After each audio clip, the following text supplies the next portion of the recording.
hallelujah belongs to you. My hallelujah belongs to you. My hallelujah belongs to you.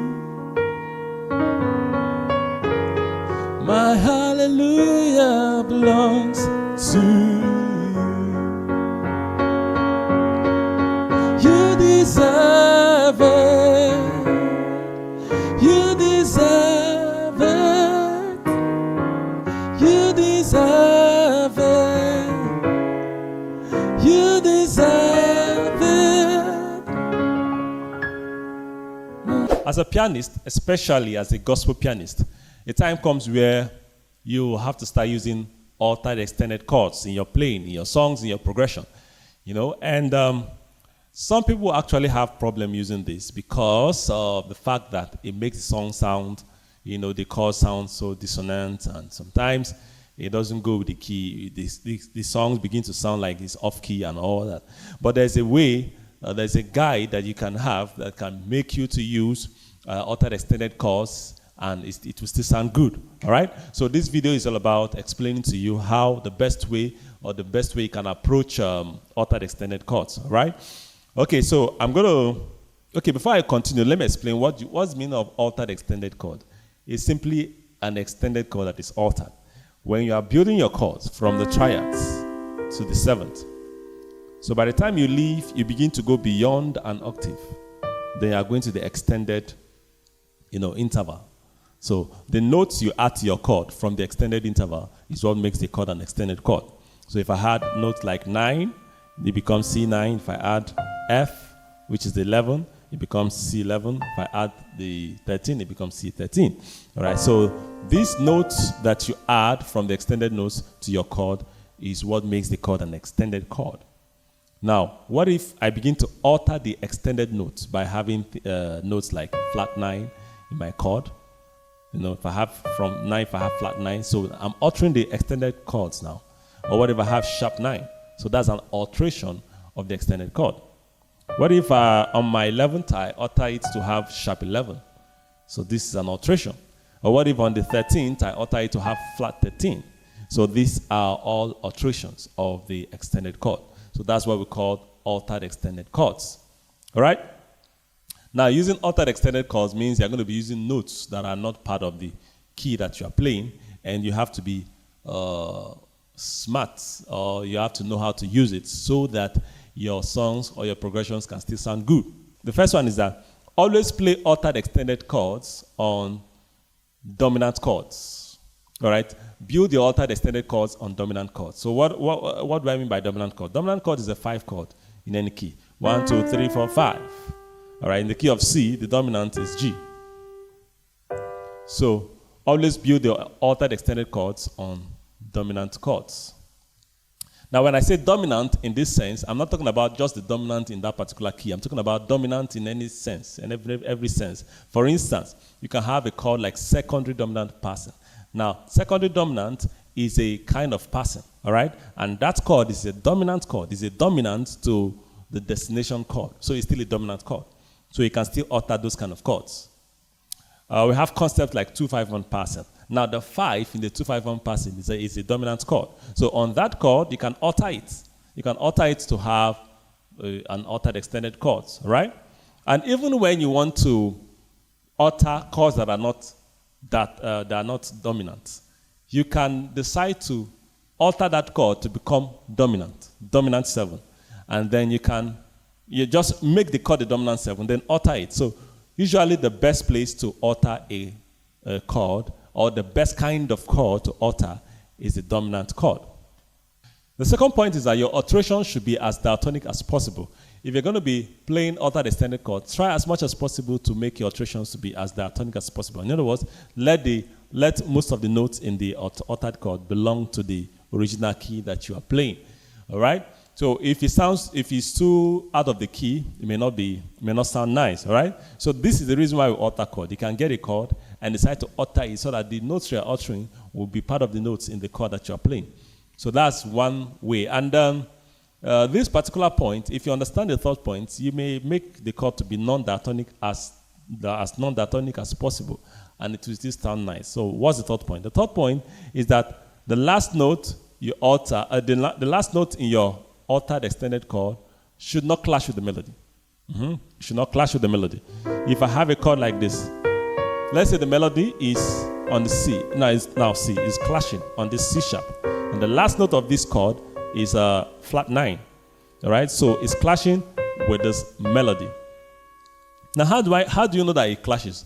When you are harmonizing a note or a chord, you should harmonize with the consideration of using the interval of thirds, fourth, or sixth. All right, so any other kind of interval may cause a clash on the melody. All right, so this interval from the melody to the last note of the altered extended chord is clashing on the melody. So when you are playing, let the last note of your altered extended chord not clash with the melody. All right? Let it not clash. You have to pick the best note to actually be at the top of your altered extended chord is the melody note. All right? The melody note should be at the top, especially when the chord is an altered extended chord. So that no matter how dissonant your chord sounds, we can still hear the melody coming out of your chords. You understand? People can still sing a song because your altered extended chord is still bringing out the melody, and so we can still follow the song that you are playing. All right? So try as much as possible. If your chords are going to be altered or extended chord, then you should have the melody at the top, or even the counter melody. Or if the melody is not at the top, then try to reduce the non-diatonic notes in your chord by altering that chord to include more diatonic notes. All right, those are the 3 points to guide you on playing altered extended chords. Right now, I'm going to pick a song, You Deserve It by J.J. Justin. I'll play the song, I'll show you the progression, then I'll play it again, and I'll show you where the altered extended chords I'm using, and then I'll explain it to you. All right, so the song is done in the key of G flat.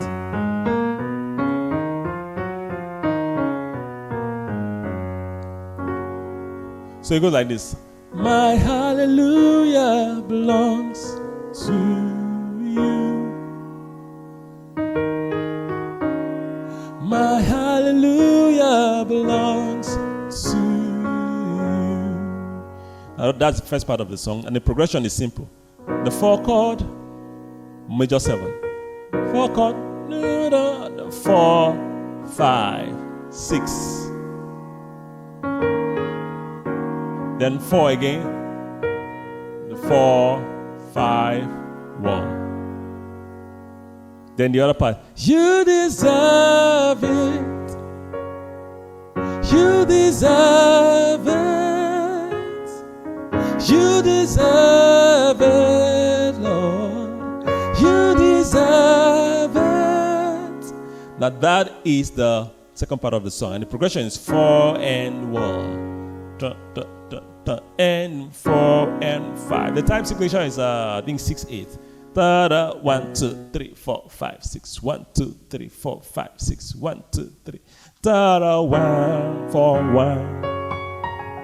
Then 4 and 5. All right, so that's the song. Now I'm going to play the song again, and I'll explain to you how I'm using the altered extended chords. My hallelujah belongs to you. My hallelujah belongs to you.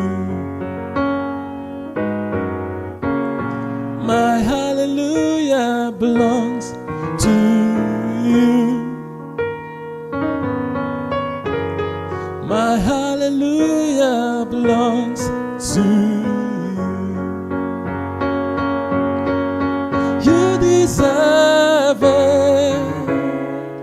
You deserve it.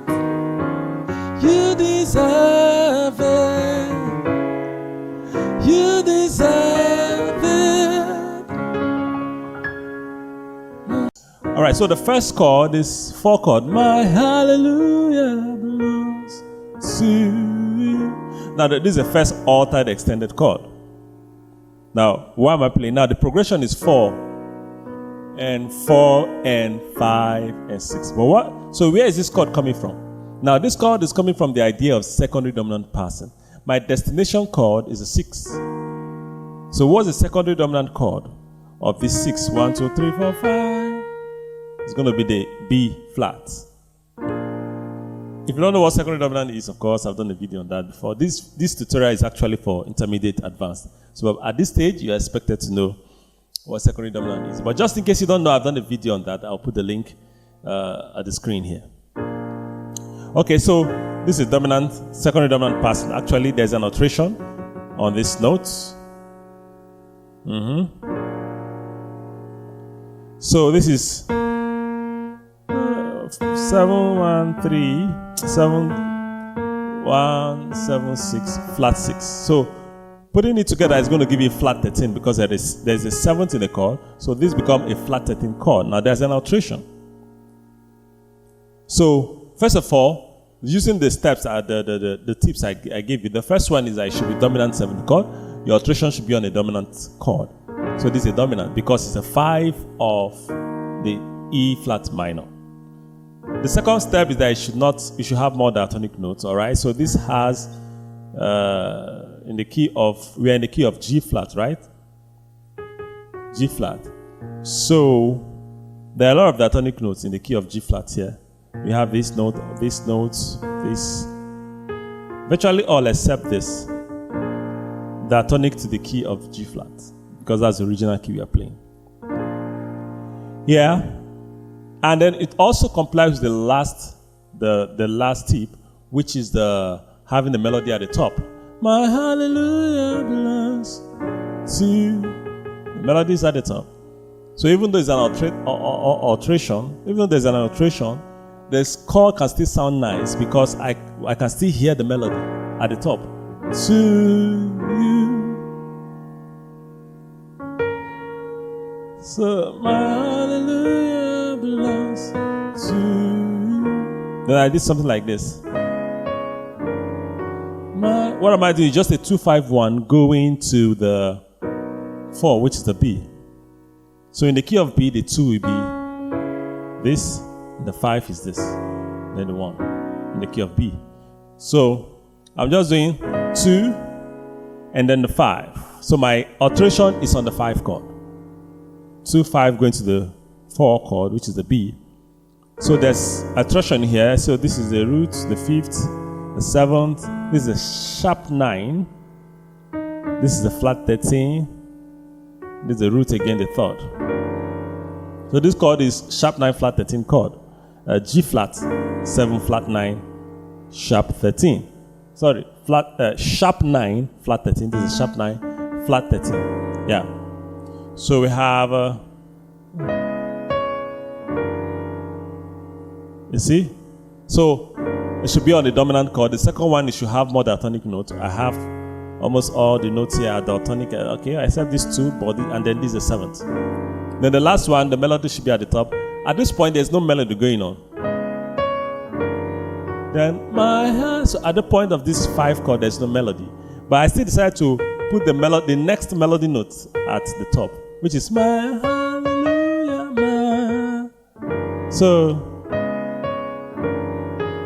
my hallelujah. Hello, please subscribe to Internality of Bible YouTube channel. I need at least 1,000 of you who truly believe in me to please go right now and subscribe to the Internality of Bible YouTube channel.